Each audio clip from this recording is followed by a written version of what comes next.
Well, as you know, we were subject to the Kraft Heinz bid in about 8 weeks ago, and that focuses the mind. We've used that opportunity to look at all of our strategies that we always review with the board throughout the year, but also at opportunities to see where we can actually accelerate the implementation of the strategy.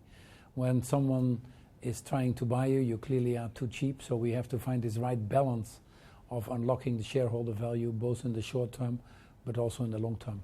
So is it fair to say then that the approach from Kraft Heinz was something of a wake-up call? Well, never waste a good crisis is what I would look at. If you like it or not like it, you have to deal with it. And how do you turn it into an advantage? And I feel very energized with where we come out. Now, you've said you're selling spreads. How difficult a decision has that been, given that spreads has been part of Unilever from day one?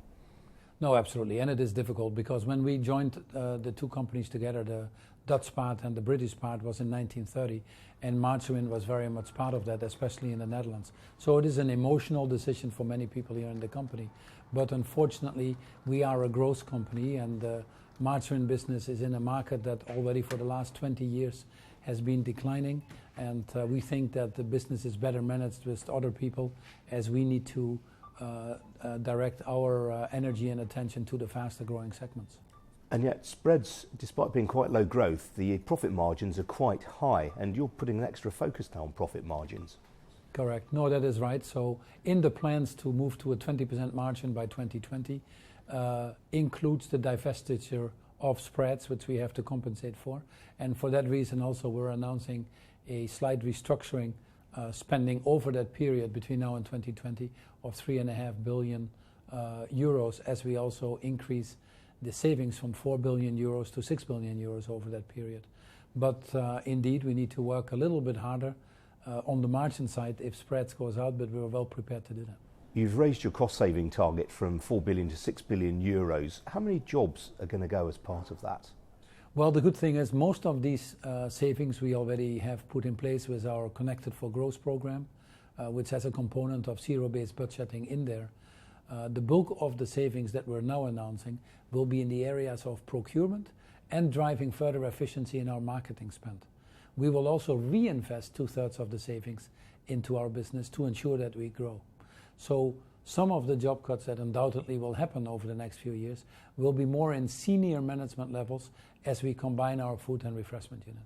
There have been speculation that you might entirely demerge your food business from household goods. Did you look at that? And if you did, why did you decide against doing that?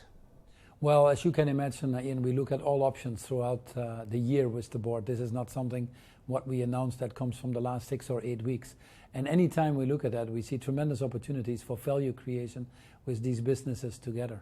I'll give you just a very simple example. When I came 8 years ago, about 75% of our food business was in Europe and the US, low growth markets, with very limited amount of the business in the emerging markets. Because of our strong home and personal care business in these emerging markets, now half of our food business is in the emerging markets. We've used that as an elevator to pull that business up. We have procurement efficiencies, take media buying as an example. We have people efficiencies and go-to-market efficiencies, going to the same retailers, using the same sales force. So the dis-synergies would be much higher for us than having our shareholders benefit from the value creation, which we are clearly doing. And the good thing is our food business is doing very well. Our savory business and our spreads business has actually been growing quite successfully.